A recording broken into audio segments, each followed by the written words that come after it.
अब देखें मेटाबॉलिज्म। तो मेटाबॉलिज्म भी इम्पोर्टेंट है, ये चैप्टर नंबर 3 एंजाइम के जो हम पढ़ रहे हैं चैप्टर में ने। तो मेटाबॉलिज्म की डेफिनेशंस आती है और उसकी टाइप्स आती हैं पेपर के अंदर, तो आपको लिखना कैसे है और पढ़ना कैसे है दोनों मैं बताऊंगा। तो मेटाबॉलिज्म जैसे कि नाम से आपको पता लग रहा है कि एक कोई ऐसा केमिकल रिएक्शन है जो कि आपकी बॉडी में होता है। तो the sum of all total chemical reaction in which our body is called metabolism. Metabolism से क्या मुराद, मेटाबॉलिज्म से मुराद ये कि आप भी कोई चीज़ खाना खाते हैं, ठीक है, तो वो डाइजेस्ट होती है, हज़म होती है, ठीक है, उसका ब्रेक डाउन होता है, उसका बनता है, टूटता है, फूटता है, जुड़ता है, जो चीज़ें हो रही होती है ना उस खाने की, उस चीज़ को हम कहते हैं आपका मेटाबॉलिज्म हो रहा है। ठीक है ना, सिंपल वर्ड में बोला जाए कि भाई जितने भी केमिकल रिएक्शंस होते हैं खाना खाने के बाद आपकी बॉडी के अंदर, जितने भी केमिकल रिएक्शंस होते हैं, अब चाहे आप खाना कुछ भी खाएं, कोल्ड कोल्ड ड्रिंक पिएं, बर्गर खाएं, पिज़्ज़ा खाएं, सैंडविच खाएं, सब्जी खाएं, कुछ अच्छे नाम भी ले लेता हूँ, वेजिटेबल्स खाएं, तो जितना खाने खाने के बाद आपको जो है वो उसका जो हज़म होता है, हाजमा होता है, केमिकल रिएक्शन जितने भी होंगे वो सब चीज़ें किस में आती हैं, मेटाबॉलिज्म्स के अंदर आती हैं। तो अब इसकी टाइप्स देखें, टाइप्स जो होती हैं वो दो टाइप्स होती हैं, एक होती है कैटाबॉलिक और एक होती है एनाबॉलिक।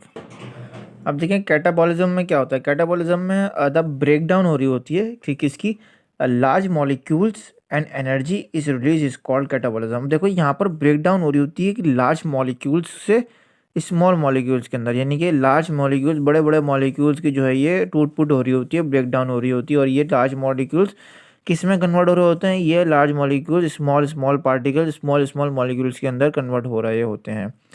अब देखो, आपने खाना खाया, ठीक है, तो वो जो जो भी आपने खाना खाया वो एक लार्ज मॉलिक्यूल है, ठीक है, तो वो जब पेट में जाते हैं तो उसकी ब्रेकडाउन होती है।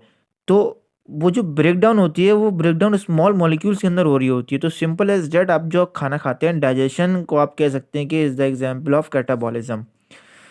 अब ये देखो यहाँ पर एक एग्जाम्पल भी आप लगा सकते हो कि सुक्रोज जो कि बड़ा मॉलिक्यूल है, इसके साथ वाटर ऐड हुआ तो इसने क्या किया, इस एंजाइम, यहाँ पर देखो एंजाइम का इस्तेमाल होता है, एंजाइम कौन सा, यहाँ पर सुक्रेस, सुक्रेस एक एंजाइम है। इस ये जहाँ पर शामिल होगा तो ये सुक्रोज को किस में तोड़ देगा, दो चीज़ में तोड़ देगा, दो छोटे छोटे मॉलिक्यूल्स में तोड़ेगा। देखो, एक ग्लूकोज में तोड़ देगा, एक फ्रुक्टोज में तोड़ देगा, ठीक है, और साथ में एनर्जी भी रिलीज हो रही होगी। ये देखो एटीपी इज द एनर्जी, ठीक है ना, एटीपी इज द एनर्जी। तो अब इसका क्या हुआ, ये पूरी डेफिनेशन यहाँ पर साबित होती है, the breakdown of large molecules and energy is release, यानी कि ब्रेकडाउन हो लार्ज मॉलिक्यूल की और एनर्जी रिलीज हो रही हो, एटीपी रिलीज हो रहा है, इसको हम कहते हैं कैटाबॉलिज्म। एग्जाम्पल्स अगर पेपर में आए तो आप लिखेंगे ऑक्सीडेशन, ठीक है, और हाइड्रोलाइसिस, दोनों एक एग्जाम्पल होती हैं कैटाबॉलिज्म्स की। तो अब देखो यहाँ पर दूसरी जो टाइप है मेटाबॉलिज्म की वो है एनाबॉलिज्म, ठीक है। तो अब एनाबॉलिज्म के अंदर क्या होता है भैया, एनाबॉलिज्म के अंदर इसका उल्टा होगा, कैटाबॉलिज्म का उल्टा होगा।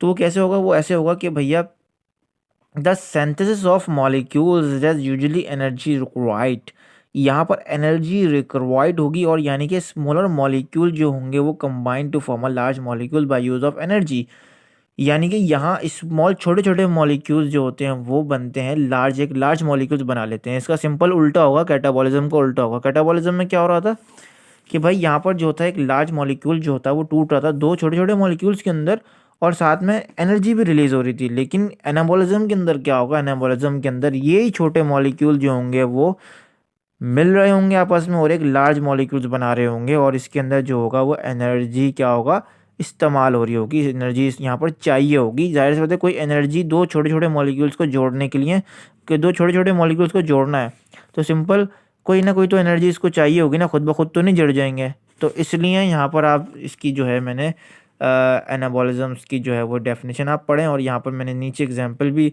करके लिखी हुई है कि ग्लूकोज और फ्रुक्टोज जो है देखो किस तरीके से जो है वो टू मिल रहे हैं आपस में, तो छोटे छोटे मॉलिक्यूल्स हैं मिल रहे हैं, एटीपी यहाँ पर मिला दिया, यानी कि एटीपी भी चाहिए, इन दोनों को मिलाने के लिए कोई एनर्जी चाहिए, एटीपी यहाँ पर आ गई, और ये एक लार्ज मॉलिक्यूल्स बना रहे हैं, सुक्रोज बना रहे हैं, ठीक है। एग्जाम्पल के तौर पे कंडेंसेशन आप यहाँ पर शामिल करेंगे।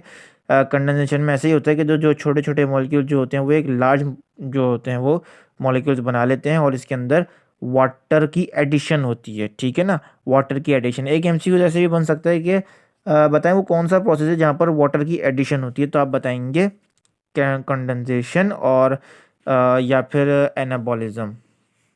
ठीक है। और अगर आगे के बताएं वो कौन सा प्रोसेस है जहाँ पर वाटर के रिमूव हो रहा होता है, वाटर का जो होता है वो रिमूवल हो रहा होता है, तो आप बताएंगे हाइड्रोलाइसिस या फिर कैटाबॉलिज्म।